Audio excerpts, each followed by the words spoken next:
Good afternoon. It is Friday, and this will be my third video for our time together in self-inquiry. And I'm enjoying your posts and really digging how you all are showing up for yourselves in all kinds of ways through your experience, and finding ways to metabolize your experiences through self-awareness in movement and in inquiry and in dance and yoga, and in connecting with our earth home and the teachers that are abundant in our earth home, and who are available for reminders whenever we need a reminder about who we really are. When I had a major breakdown that led to a huge awakening,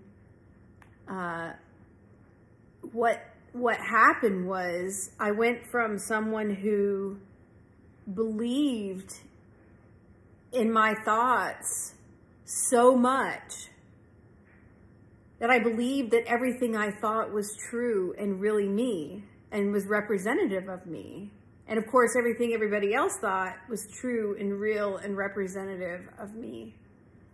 And that's a really painful way to live. And I remember it was sometime in the 90s, but there was a bumper sticker that said, "Don't believe everything you think." And that was a little mini micro awakening for me, because I had never up until that point really considered that I didn't have to believe what I thought. Nobody had come around and, tapped me on the shoulder and said, "Jen, you don't have to believe everything you think."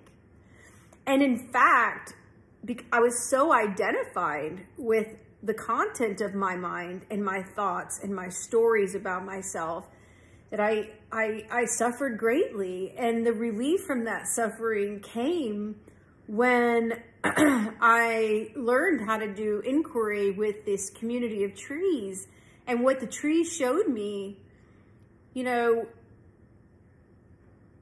is that who I am can't be contained in the stories of my mind, my own stories or anybody else's stories. That who I am is much more identified with not the noise of my mind, but this self-aware presence that can be aware of my mind and notices that there are spaces between my thoughts. And what the trees taught me is that if I can quiet myself and start to watch my thoughts. Oh, yep, there's a thought. Yep. Oh, yep, there's a thought. That as I'm identifying those thoughts, I notice something very interesting. That there's spaciousness between those thoughts. I had never noticed that space before I started doing inquiry. And so the more I did inquiry, what was cool is that spaciousness that was just a little, blip between thoughts, I started paying more attention to it. And the more I paid attention to it, the more that spaciousness grew. And suddenly I had the radical awareness that I am not my thoughts. I'm not my thinking. I'm that space between my thoughts and thinking that can be aware of everything I'm thinking and doing. Not everything. I mean, there's a lot of the mind that is, subconscious, unconscious. And, I don't think anybody can really have full access to their whole, mind. I think a lot of the magic of the mind is not accessible to, to direct access. It just happens in a subconscious way. But overwhelmingly, I can be aware of what we talked about yesterday, the objects of consciousness. And in that awareness, that identity shifts, and I'm no longer beholden to all of those stories. I'm like, yeah, those stories can't contain the vastness of who I am, the complexity, no story, no thought, no idea, no conceptual notion can contain the vastness of being. And of course, this really is going to wig your mind out, right? Because your brain's like, wait, no, you need me. And that comes on board with all of the attachments to the stories and the thinking. But what I notice is that the more I sit with that space between the thoughts, the more I notice it and cultivate it, the less my brain is freaking out when I'm abiding as that presence.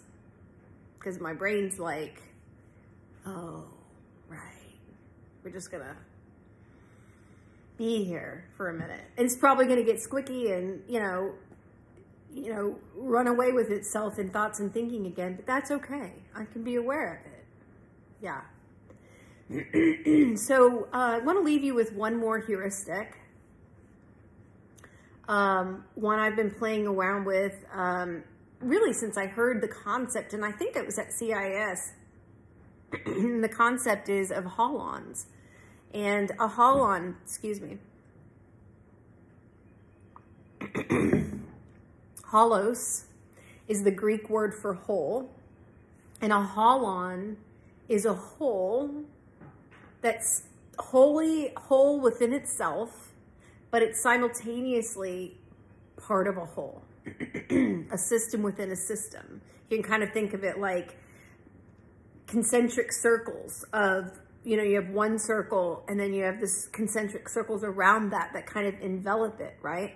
But every one of those concentric circles is a whole in and of itself, but they're all interconnected, right? And the first person to really bring up holons and holarchies was Arthur Koestler in the 60s. And he wrote a book called The Ghost in the Machine. And this is where he really kind of explored this idea of these interdependent systems. And then Ken Wilber made it really popular as well. But the way I'm kind of using it in this heuristic is when I get really present with myself, I can experience myself as kind of like a nested egg. And this is my Holon. And as I'm in relationship with my Holon and I'm listening and paying attention to what is happening in my Holon, I'm able to address the issues within my system. I use spiritual technologies like self-inquiry to enter into myself as this Holon and can appreciate myself in my wholeness as an individual and celebrate myself as an individual and take care of myself as an individual. The cool thing about Holons is they're nested. So within me, I have these nested in what is called a nested hierarchy. And so I have my Holon, and then say around me I have my spouse, whose Holon is around me, and I have my daughter, who's a nested Holon around me. Each of these are systems, whole in and of themselves, but at the same time, simultaneously part of a larger system, right? And so the idea here is that when I am aware of myself as a Holon, as a system, and I'm caring for myself as a system, I then can reach out to the Holons that are connected to me and care for them from within the framework of my integrated conscious Holon. And that allows me to be available to others without losing myself in others. Because a lot of times what happens with identity is that we lose track of who we are and who others are.